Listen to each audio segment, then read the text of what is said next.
your thermos, and this is my speech. That's Tommy. That's Joe. That's Katie.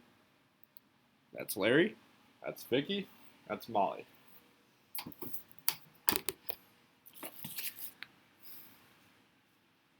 Speech and language have a direct impact on all human beings in their daily life, whether we realize it or not. However, people with speech and language disabilities would notice this more because their ability to communicate is impaired. Such language and speech disorders can create problems when public speaking, in addition to the symptoms felt on a daily basis.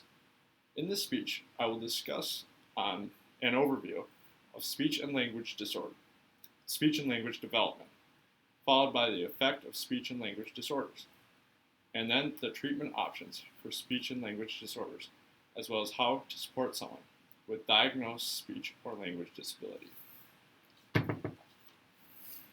First, I will discuss how language develops in humans.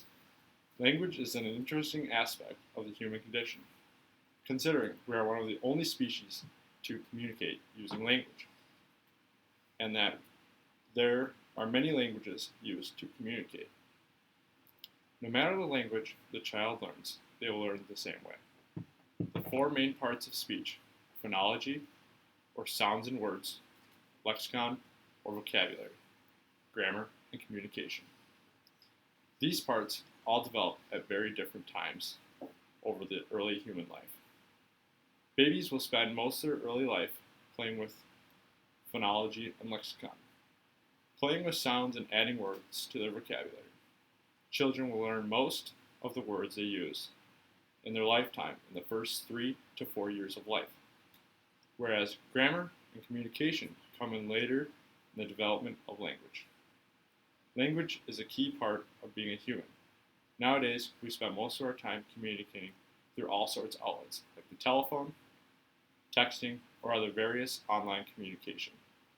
This makes it even more important to learn how to speak to all sorts of people, as well as public speaking.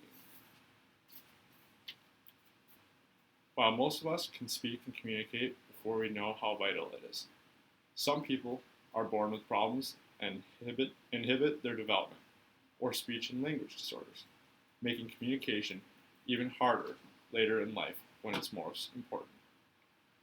The 2011 Academy Award winner for Best Picture, The King's Speech, brought to the world's attention the challenges that living with speech disorders can have on a person, especially when it comes to public speaking. This is just one of many effects that having a speech or language disorder can have on a person. According to the Medscape Journal, speech-language problems are the most common disability of childhood, yet they are the least well detected. With that being said, it can be hard for a primary caretaker to notice a speech or language disorder in their children, due to the fact that parents can usually understand what the child is trying to say because they spend so much time with them. The next opportunity a child gets to be diagnosed with a speech or language disorder is in school, where most of their language habits have already been formed. There are a few language disorders that have only to do with language. Most of these develop due to other traumas or disorders. Language disorders can stem anywhere from hearing impairment or intellectual disability to fetal drug or alcohol exposure or neglect as a child. These conditions have different effects on the child's speech. For example, if a child is neglected or abused, they will less talkative, and have less conversational skills. Whereas a child with intellectual disability will most likely use immature language forms and have a different developmental path. The effect of these disorders can be detrimental to the social and emotional state of children. Therefore, getting treatment as soon as possible is the best way to ensure that your child is able to cope with their language or speech disability. There are many options for treatment and support of speech and language disorders, which ultimately leaves it up to the parents to decide what their children needs dependent on their age. Many treatments need to be started very early in the child's life in order to be as effective as they should be. While I won't talk about all of them, here are a few examples and descriptions of treatment methods. The discrete trial training uses one-on-one time in order to teach methods and skills in small increments. The child will learn speech in a very controlled way using the method. Incidental training uses naturally occurring behavioral instances to enforce language off their child's own lead.